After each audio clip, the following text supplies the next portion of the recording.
So I'm gonna go through how you can make the old CX-24 machine. It's almost 25 years old machine with the optic eye sensor. Not all CX-24 came with the optic eye, but if you have one, this is how you can make the machine work with Windows 11 using the Roland CutStudio and using the cut and print feature.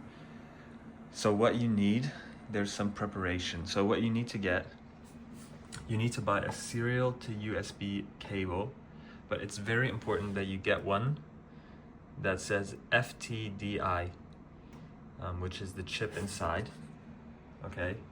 And once you have this and plug it in, it's not going to work because you need to get the driver.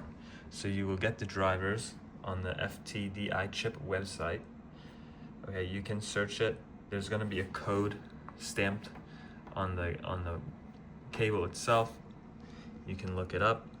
So depending on which cable you get, you'll need to download the drivers for it. Once you downloaded the drivers and power on the machine, okay, it's gonna be showing under ports in your device manager. So you can see here, it's in COM3. So one issue is that Roland does not make drivers for this machine newer than Windows Vista. So what you have to do, you have to download, here it will say CX-24 on the Roland downloads website.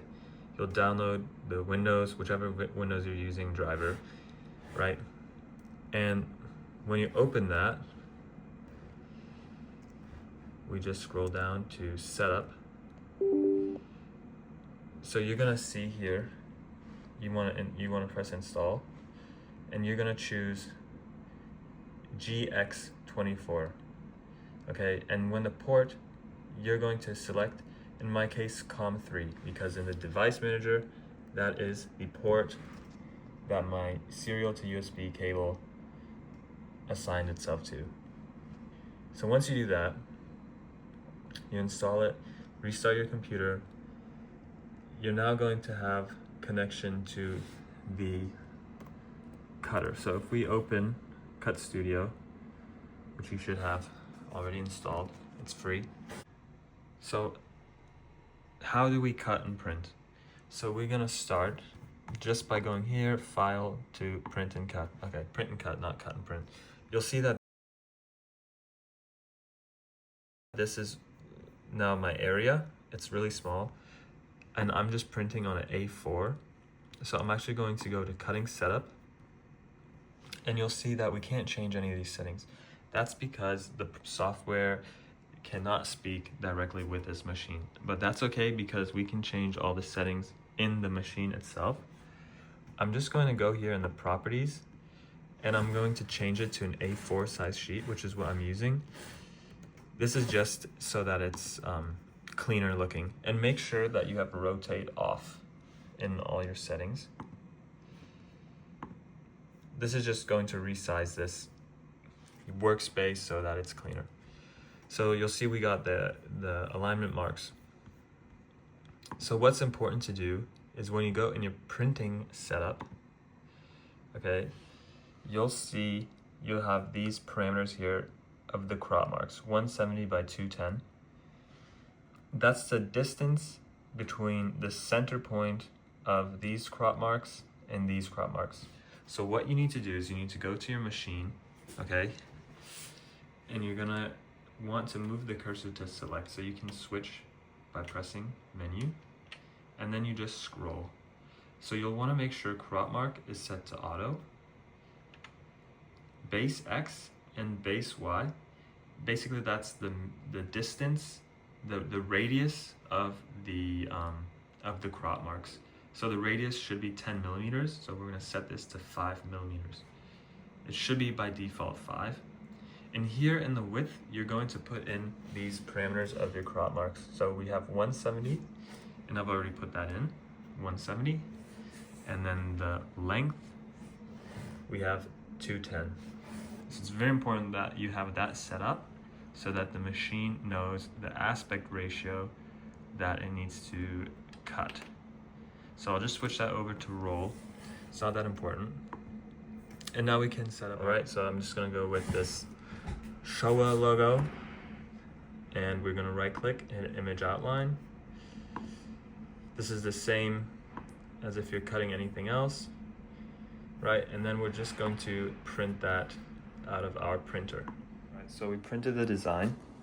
So what we're gonna want to do is insert it into the machine to this line. You'll wanna make sure your rollers are on the outside of the crop marks.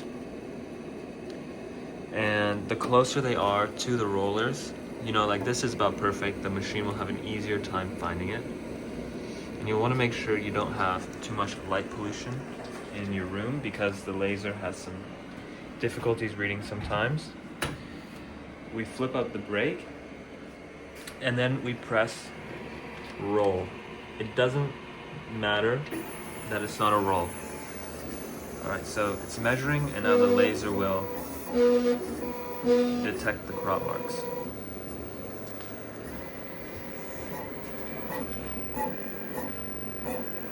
They'll be able to tell from the sound if it has detected the marks.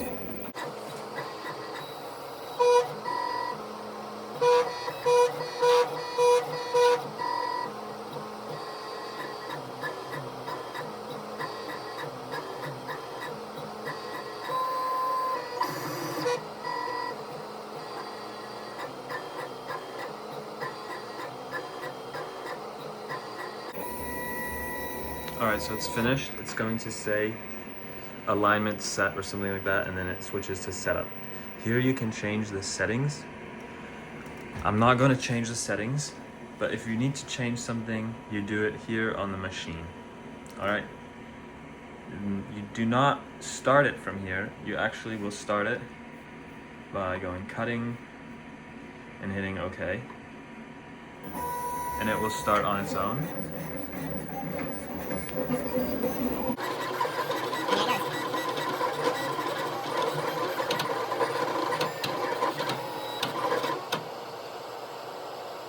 That's finished? And you'll get an error here every single time. There's going to be an error. It doesn't matter. It will finish the job no matter what. That's it. So you can move the cutter out of the way and take out your finished design. You can pull this off. Well, I ripped it, but there you go. That's how it's done.